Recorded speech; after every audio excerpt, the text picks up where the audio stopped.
What if I told you that the Thieves Guild actually has a structure of governance? Based off the events of the games, would you believe me? If you wouldn't, I would say that you're validly skeptical, because the games don't touch much on these themes, at least in broad daylight. But what if there actually is a system set up to regulate the guild in the background? What if there is honour among thieves? But why does a band of thieves even have rules? What do these rules even mean, and what happens if they aren't followed? These are all very valid questions, and ones which I will try to answer in this video. I'm going to split things up into 4 distinct parts. The first chapter will be an introduction to the Thieves Guild as a faction, or organisation. I'm aware that not all of my audience are super deep into Elder Scrolls lore, so I want to create a foundation for the rest of the video. The second chapter will look at the rules the Thieves Guild follows that we know of. It'll hopefully provide clarification on what these rules are, as well as providing examples of when they aren't absolute, to give a better picture of the authority that they possess. The third chapter will take a look at the Nightingales and Nocturnals' influence on the rule-making of the guild. Do the Nightingales affect how the guild is regulated, and if so, to what degree? The final chapter will look at Shadowmarks, and how they tie in with this Thieves Guild honour system. For full transparency, I have only played the Thieves Guild in ESO, Oblivion and Skyrim. If there is any mention of lore from the games besides those, it has been learned from sources on the internet and Elder Scrolls lore books, so there is a small chance it may be misrepresented from the games. I am trying to learn about pre-Oblivion Elder Scrolls, but it's a process. That being said, feel free to chime in the comments with any knowledge you have about this time in Elder Scrolls history. Before we start the video properly, I just wanted to thank everyone for the immense support I've had on my content since my last video. My subscriber count has flat out doubled, and view count over all videos has almost tripled. I can't even put into words at this point how awesome that is, and this has been the most motivating thing ever, to be honest. I of course remain fully committed to bringing thoughtful, high quality Elder Scrolls content for however long you guys enjoy these videos. As of right now, I'm changing the focus of the videos for a little while. As you'll see on my channel, I focused on magic, specifically necromancy, for a little bit. Starting from this video, I want to look at some of the Elder Scrolls' guilds, how they're structured and how they're governed. I suppose you could look at it as a bit of a return to my roots. I think changing the video topic is a good thing because it makes it so that I'm not treading the same ground so frequently, and it's just a bit more stimulating for me making videos about different topics within the same overarching niche. Just also be aware that I won't cover everything there is to know about a subject, because Elder Scrolls lore has way too much depth to have an encyclopedic knowledge about every part of its lore, and I'm a regular person with a regular human lifespan. Anyway, pre-video yap session over. Now, get comfy, grab a drink, fix your posture, and let's get into the analysis.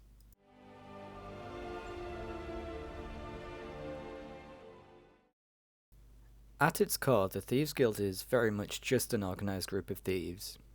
They operate all over Tamriel, although their main presence is within the Imperial-controlled provinces. Notable examples of their activity are, of course, Cyrodiil, Skyrim, and Morrowind. Despite this, the origins of the Thieves Guild as we know it rest within the province known as Hughes Bane in Hammerfell. This is implied within the book Members of the Thieves Guild Answer Your Questions that's found in Elder Scrolls Online. In this book, individuals are able to ask questions about the guild and are granted direct answers from prominent members within the Abar's Landing Thieves Guild. One question asks, "My question to you is how the Thieves Guild was created. As the Brotherhood worships Sithis, it is my understanding the Thieves Guild has some relation to Nocturnal of the Evergloam. My best guess is that the Daedric Prince guided a group of thieves to form a faction, though if you know how it was created, I would be delighted to know." This question receives an answer directly from the Guildmaster at the time, known as Zera. As to your first question, there have always been Thieves Guilds. What we haven't had before is proper organisation and a decent set of rules for outlaws to live by. If our Abar's Landing Thieves Guild is successful, who knows, maybe outlaws elsewhere in Tamriel will adopt our tenets.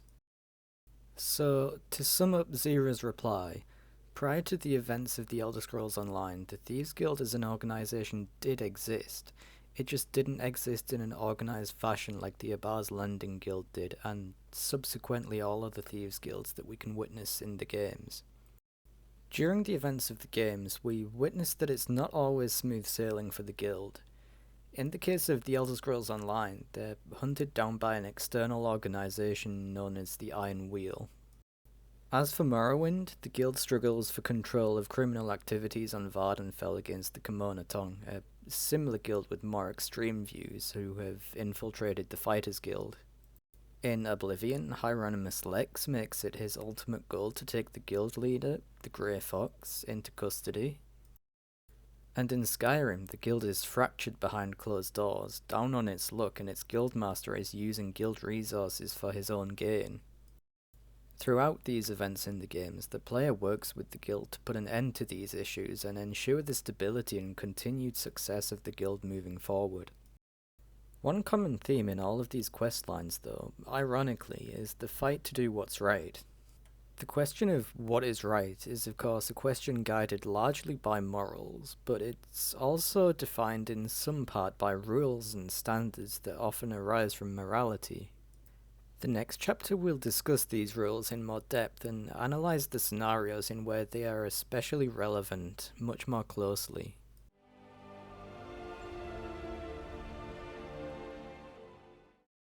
When thinking about a guild of thieves, rules are most likely the last thing that you'd think of, but on taking a closer look, it actually makes more sense.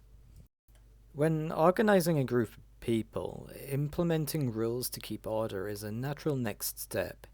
We can see numerous examples of this in the real world, in Elder Scrolls and in plenty of other games too. When speaking of the Thieves Guild specifically though, they take quite a loose approach to the implementation of rules, and there are many times where these rules are proven to not be absolute. In short, the Thieves Guild has rules, yes, but they are not always adhered to. Generally speaking, there are 3 main rules that are present within each guild, even if they are not stated. The first is to never steal from another member of the guild. The second is to never kill anybody on the job. The third rule is simply don't steal from the poor. It's mostly within the new generation of Elder Scrolls games that they are put into practice, although this does make some sense given the unpredictable nature of the job. The first game that I want to talk about in relation to this is the Elder Scrolls Online. ESO had a whole DLC that introduced the Thieves Guild to the game. Set in Hughes Bane, the guild in the Second Era is in a state of disarray, being hunted down by the Iron Wheel in a questline that has quite a few twists. Here though, it can be observed that even though the rules are not necessarily enforced as much as they could be, due to the state the guild is in at the time of ESO, the guild still stands by certain principles. For example, in the quest Cleaning House, Velsa knocks out a guard in the way of progress instead of murdering him, demonstrating the guild's distaste for avoidable murder, at least during jobs. In addition, during the quest Shell Game and Everybody Has a Price, the Vestige helps Walk Softly steal back possessions from when he was kept as a pet by a rich merchant family from Abar's Landing, and also tries to teach the daughter of this family the lesson that people are not slaves. Regarding the rule prohibiting members of the guild from stealing from each other, this is exemplified during the main quest, with the former guildmaster, Nicholas, stealing the dowry of Magnifica Falora for himself and framing Zira for the theft.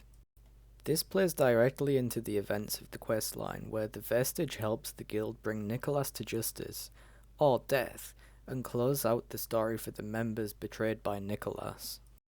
As demonstrated, the Thieves Guild in the Second Era has rules that its members abide by. One observation that can be made with these is that they are all based within morality. None of these rules are good, per se, because it's still a guild of thieves, but they all have a strong moral foundation. It is impressive that despite their state at the time of ESO, the guild still has enough discipline to uphold these rules and enforce them too. Oblivion is the second main game that these rules can be observed in. Here, the Thieves Guild adhere to very much the same standards that were set during the Second Era, but here these standards are expressly stated. In fact, the Thieves Guild rules in Cyrodiil can be asked about at any time at one of the doyens. Listen to this. First, never steal from another member of the guild. Second, never kill anyone on the job. This is not the Dark Brotherhood. Animals and monsters can be slain if necessary. Third, don't steal from the poor. The peasants and beggars are under the personal protection of the Grey Fox, particularly here on the waterfront. The fact that these rules are stated plainly, as in the introductory quest to the guild, in addition to being freely reminded of at any time, shows just how well entrenched they are into the guild at this point in time.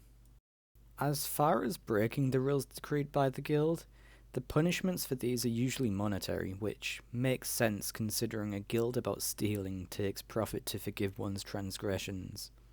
If a thief breaks any of the rules, they face the following penalties: 200 gold for theft, 500 gold for assault, and then 1000 gold for murder. This is also referred to as the blood price. If these are paid, then the individual may be forgiven and accepted back into the guild. Oblivion's guild adheres to its rules in quite a strict fashion, so much so as to have Hieronymus Lex reassigned, one of the guild's biggest adversaries, rather than killed. They are not the Dark Brotherhood after all. Skyrim has the most interesting relationship with the three rules. This is because Skyrim's Thieves Guild is a story of betrayal, murder, and theft, all three of which go directly against the rules the previous iterations of the guild adhered to.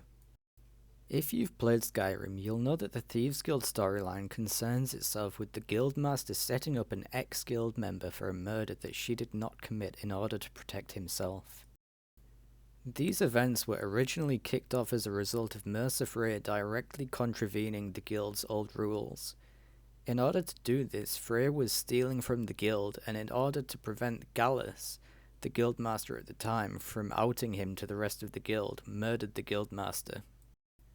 The Dragonborn comes into this as a new thief in the guild, sent to Golden Glow Estate to find out why the owner broke their contract with the guild, as well as to punish them for it. This subsequently leads to the Dragonborn finding out that Golden Glow Estate was sold, and then going on a search for the individual responsible for this. The search culminates in the Dragonborn and Mercer Frey journeying to Snowvale's Sanctum, where Frey stabs a paralysed Dragonborn to tie up loose ends, much like he did to Gallus. As you will have observed, this is a story with themes that play heavily into right, wrong, honour and duty. The questline in Skyrim shows that the rules set by the Grey Fox in Oblivion carry much less weight than they used to. The guild in Skyrim is sloppy, undisciplined, and rotten all the way up to its leader. It is no wonder that the guild has lost its reputation. No longer is it a balancing force against the rich or a protector of the poor. At the time of Skyrim, it really is just a group of petty thieves, at least mostly, but we'll come back to this point very soon. The guild story in Skyrim does, to its credit, end with the Dragonborn restoring the glory that the Thieves Guild once had, by developing a strong reputation and stronger connections all across Skyrim, so there is certainly a redemption to be had for it here. Further, the main questline ends with journeying into the Twilight Sepulchre and righting Mercer's wrongs, gaining the favour of Nocturnal in the process, another theme which is similar to that of ESO's storyline. Skyrim's Thieves Guild is the biggest display of every guild rule being disregarded. showing that even those with a duty to uphold these rules and ensure the functioning of the guild are not impervious to greed and betrayal.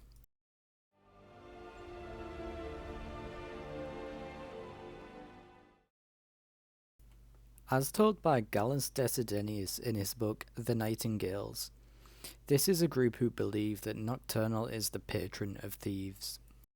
These are thieves who enter into a contract with Nocturnal, guard the Twilight Sepulchre in life and death. In exchange, they are allowed, by the terms of this contract, to use their abilities as a Nightingale to further their own goals in life. At first glance, this may seem like a one-sided deal in the favour of Nocturnal. Abilities to increase thieving ability are useful, no doubt, but whether they are worth potential eternal servitude in the afterlife is a question only the individual can answer. According to Gallus, the Nightingale moniker was originally taken up by Draven Indoril, who settled in Shawstone late into his life. Here, he would be met with his lost child, Dralcy, the mother of whom was none other than Queen Baranzaya. For the remainder of his years, Draven would impart the ways of the Nightingale unto Dralcy, who would take up the mantle willingly. Eventually, Dralcy found a lover, and together they had a child named Carlia. Carlia was meant to be the next in line to inherit the ways of the Nightingales, but would set out on her own. She would settle in Riften's Thieves Guild, where she would rise through the ranks, eventually being inducted into the Nightingales by Gallus Desidenius and Mercer Frey. The Nightingales, in their somewhat recent history, have intertwined themselves with the Thieves Guild leadership. This relationship is best told by Carlia. Indirectly. The Trinity is usually selected from the ranks of the Guild, although its existence is a closely guarded secret. This makes sense due to the gravity of their task. Someone without the discipline or commitment to such a task is unlikely to rise anywhere through the Guild's ranks. It is because of this gravity that it seems like the Nightingales are an effective check on power for members of the Guild. As evidenced in Skyrim, the Nightingales, in addition to having some of the coolest armor in the game, have direct communication with Nocturnal, the patron of thieves. This acts as a way of re-establishing balance within the guild, in that it prevents no thief from becoming so ambitious that they assault the temple of Nocturnal, their patron. Clearly though, the Nightingales are not perfect. They are mortals after all, but they possess the means and abilities to set things right when needed and directed by Nocturnal.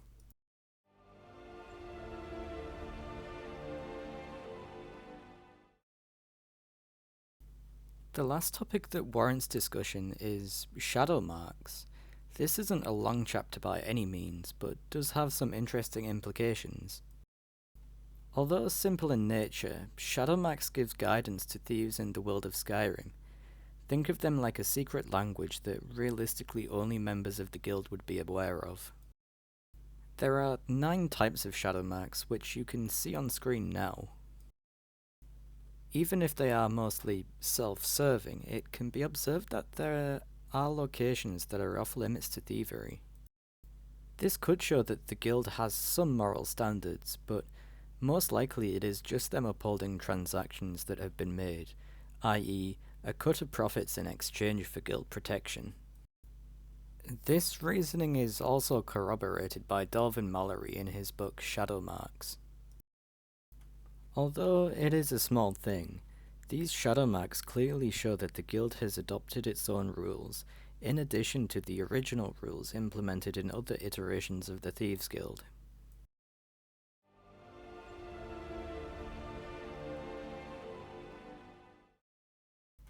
For a guild of lawbreakers, the Thieves Guild has a surprising amount of organisation and thus rules.